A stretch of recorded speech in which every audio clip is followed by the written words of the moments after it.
اور دوسری بات اپنے بارے میں نوٹ کر لیجئے، یہ پاکستان، بچا کھچا Pakistan, what remains of Pakistan, یہ اصل میں ہے کیا؟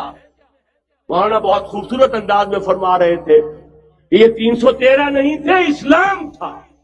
اسی طرح نوٹ کیجئے پاکستان نہیں ہے، 4 صدیوں کی تجدیدی مساعی کا حاصل۔ آپ نے کبھی نوٹ کیا ختم نبوت کے بعد اب سب سے اونچا منصب کس کا ہے؟ مجددین۔ سنن ابی داؤد کی روایت، ان اللہ یبعث فی هذه الامہ علی راس کل 100 عام من یجدد لها دینہا۔ اور نوٹ کیجئے کوئی بات ہے 1000 برس تک سارے مجدد عالم عرب میں پیدا ہوئے، جیسے ہی دوسرا 1000 سال شروع ہوا، الف ثانی کا مجدد اعظم شیخ احمد سرہندی کہاں تھا؟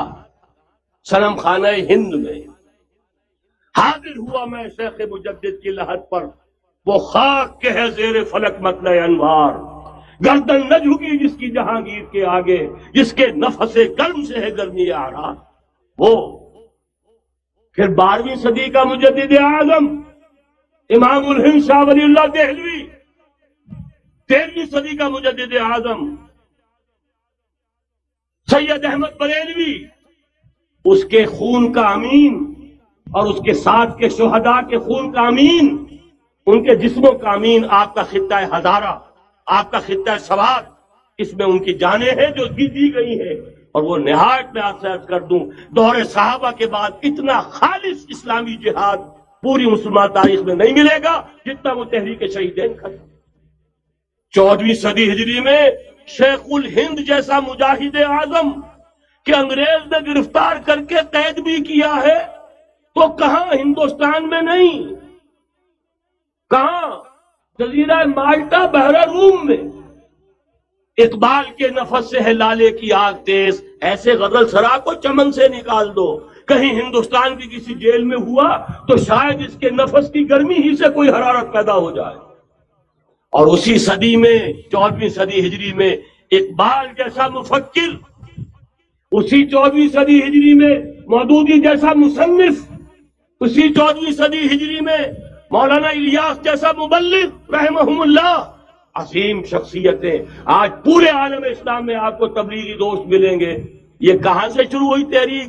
دہلی کی ایک چھوٹی سی مسجد سے، وہ مسجد بنگلے والی اب تو بڑی عالیشان ہو گئی ہے، جب وہاں شروع ہوا تھا کام بڑی چھوٹی سی مسجد۔ یہ سارے کام یہاں کیوں ہوئے؟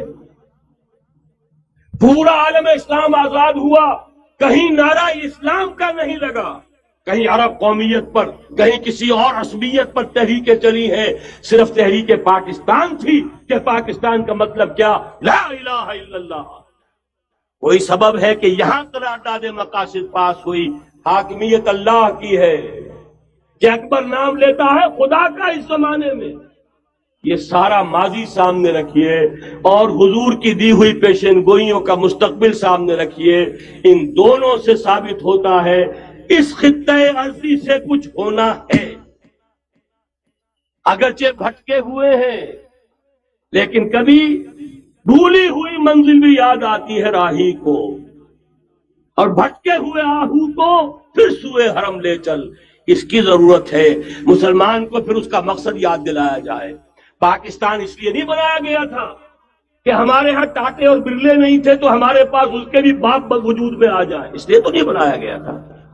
پاکستان اس لیے نہیں بنایا گیا تھا کہ جاگیرداروں کی جاگیرداریاں محفوظ ہو جائیں، پاکستان اس لیے تو نہیں بنایا گیا تھا۔ اور یہ کہ نمازیں اور مسجدیں تعمیر ہو جائیں، مسجدیں تو امریکہ میں تعمیر ہو رہی ہیں، عالی شان سے عالی شان، اس لیے پاکستان نہیں بنا تھا۔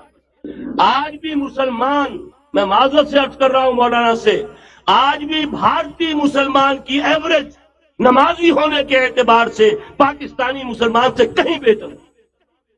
آج بھی برقع نظر آ جائے گا تو ہندوستان میں نظر آ جائے گا۔ میں نے اپنی آنکھوں سے دیکھا چند سال پہلے، جب مکہ مسجد حیدرآباد دکن میں 3 دن مسلسل میری تقریریں ہوئی ہیں، 10,000 مرد اور 5,000 خواتین، اور ان میں سے کوئی بغیر برقعے کے نہیں تھی۔ ایک سیلاب نظر آ رہا تھا برقعوں کا کہ جب جلسہ ختم ہوا ہے رات کے 12 بجے 3 دن تک متوالی۔ یہاں کہاں نظر آئے گا برقع آپ کو؟ یہاں تو جس کے بعد 2 پیسے ہو گئے اس نے سب سے پہلے برقع اتار کے پھینک دیا. معلوم اچھی طرح سمجھ لیجئے یہ چیزیں تو وہاں زیادہ ہیں یہاں کی نسبت.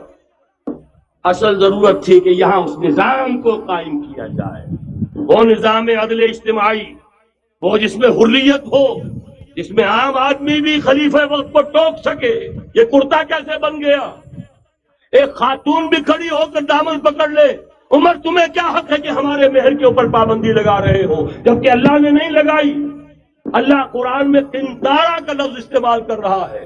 ڈھیروں سونا دے دے کوئی شخص اپنی بیوی کو مہر کے اندر، طلاق دیتے وقت اس میں سے کچھ نہیں لے سکتا. آپ کون ہوتے ہمارے حق کے اوپر پابندی لگانے والے؟ اور عمر نے کہا آج ایک بڑھیا نے وہ اب عمر کو دین سکھایا، آرڈیننس واپس. حضرت سعد بن ابی وقاص رضی اللہ تعالی عنہ جو فاتح ایران تھے، وہ گورنر ایسے ہی نہیں بن گئے تھے ریوڑیاں بٹی ہو اور گورنری مل گئی ہو. وہ تو خود فاتح تھے ایران کے، اس لیے گورنر تھے. صرف ایک پرچہ پہنچا ہے بارگاہ خلافت میں، حضرت عمر فاروق کے پاس انفارمیشن آئی سعد نے اپنے گھر کے باہر ڈیوڑی بنا لی ہے اور ایک دربان کھڑا کر دیا ہے.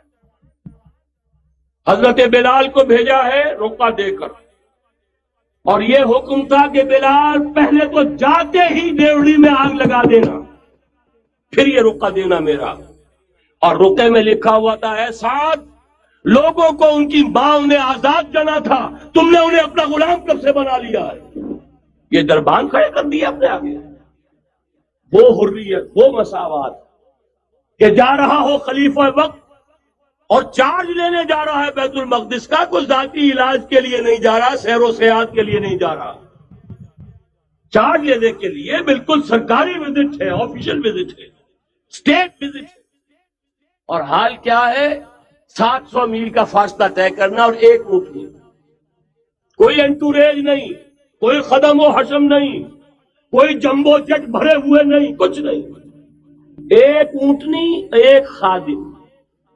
اس ایک اونٹنی پر چونکہ راستے کا راشن بھی ہے لہذا 2 آدمی نہیں بیٹھ سکتے، ایک بیٹھ سکتا. ایک منزل خلیفہ وقت بیٹھا ہوا ہے اوپر اور خادم نکیل پکڑ کر چل رہا ہے.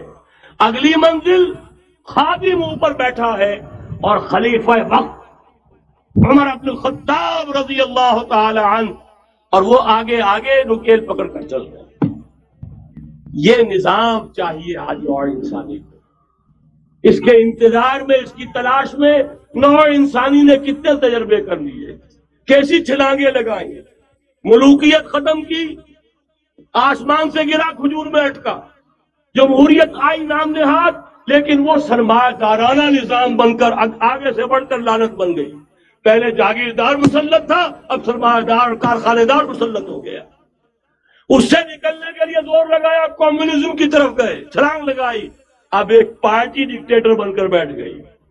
انسان رست از یک بنتا استاد در بندے دیگر، ایک چیز سے غلامی سے نجات پاتا ہے، دوسری میں پھنس جاتا ہے. اور کیوں؟ کہ وہ نظام عدل اجتماعی جو محمد عربی کو دے کر بھیجا گیا تھا، اس کے کسٹوڈین سوئے ہوئے، اس کے کسٹوڈین کو اندازہ ہی نہیں. یہ نسخہ تو ہمارے پاس تھا، ہمیں عمل کرنا تھا اور دنیا کے سامنے پیش کرنا تھا. پاکستان بنایا اس لیے گیا تھا کہ ہم اس کا ایک نمونہ دنیا کے سامنے پیش کریں گے. قائد اعظم نے فرمایا تھا کہ ہم یہ چاہتے ہیں کہ پاکستان کی صورت میں عہد حاضر میں اسلام کے اصول حریت و اخوت و مساوات کا ایک نمونہ قائم کر کے دکھائیں. کہاں ہے وہ؟ بھٹک گئے، سو گئے. یا قرآن جھوٹا ہے یا ہم میں ایمان نہیں. قرآن کہتا ہے انتم الاعلون ان کنتم مومنین، اگر تم مومن ہوگے تم ہی سربلند رہو گے. سلسلہ چشتیہ میں بیعت ہو گئی، سلسلہ سہروردیہ میں ہو گئی، سلسلہ نقشبندیہ میں ہو گئی، سلسلہ قادریہ میں ہو گئی. اب آؤ بھائی سلسلہ محمدیہ میں بیعت کرو، اور سلسلہ محمدیہ جہاد کی بیعت ہے.